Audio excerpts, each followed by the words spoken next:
के लिए बहुत दुख भरी घड़ी है कि हम आज अपने नेता को श्रद्धा सुमन अर्पित कर रहे हैं। तमाम ऐसी यादें हैं हमारे जीवन में रहेंगी कि आखिरी सांस तक हम लोगों को दादा की याद आती रहेगी। जिस तरह बाराबंकी ही नहीं, पूरे जनपद में अपनी छाप छोड़ जाने वाले परम श्रद्धेय स्वर्गीय दादा सुंदरलाल दीक्षित के जीवन में तमाम ऐसे उतार चढ़ाव आए। वो विधायक बने, नेता बने, विधायक नेता न रहते हुए भी उन्होंने जनप्रतिनिधियों को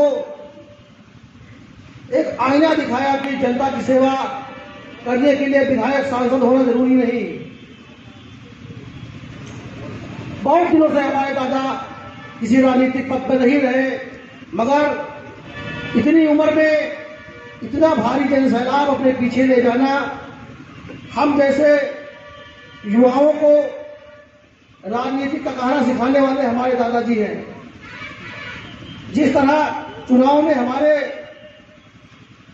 चुनाव चल रहा था, एक दिन में दादा 12 13 गांव का भ्रमण करते थे। हम युवा होते हुए भी उनके पीछे थक जाते थे। दादा सीजन ने कहा कि दादाजी अब अपनी आप सेना अलग निकालोगे और हम अपनी सेना अलग निकालेंगे और दोनों लोग अलग अलग भ्रमण करेंगे। ऐसी यादें हमारे दादाजी के साथ, हम लोगों के साथ हैं। मैं दादाजी को अपने पूरे क्षेत्रवासियों की तरफ से, अपने पूरे भारतीय जनता पार्टी के परिवार की तरफ से, अपने परिवार की तरफ से श्रद्धांजलि अर्पित करता हूं। और क्योंकि दादाजी ने इस पोते पे बड़ी जिम्मेदारी लेकर चले गए, मैं उनका पोता होने के नाते हैदरगढ़ के समस्त उनके परिवार से जो जुड़े लोग हैं, क्योंकि दादाजी के परिवार से ऐसे भी लोग थे जो आज हमारी विचारधारा, हमारी भारतीय जनता पार्टी के परिवार में हमने लोगों में देखा नहीं रहे, मगर बाद में जब उनके दरवाजे हम आते थे तो वो लोगों को मिलते थे। मैं उन सबको अपने साथ लेकर और सबसे अपना साथ मांगते हुए दादाजी के अधूरे सपनों को हैदरगढ़ में पूरा करने का काम,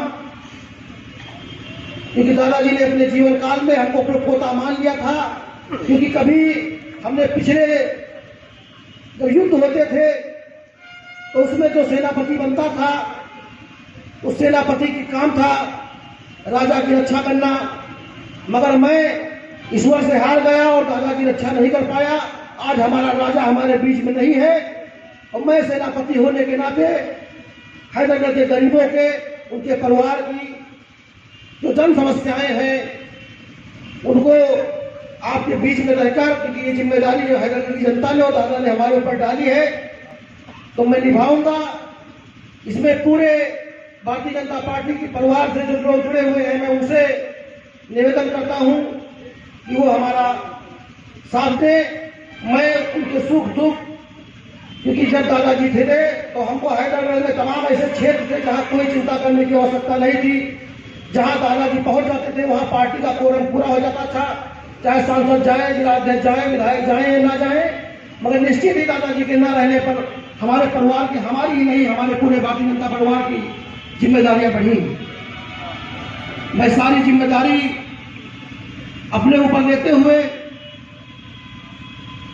दादाजी के याद में उत्तर प्रदेश सरकार से मांग करूंगा कि जो नया बस अड्डा बनकर तैयार हुआ है, सुंदरलाल दीक्षित के नाम पे रखा जाए।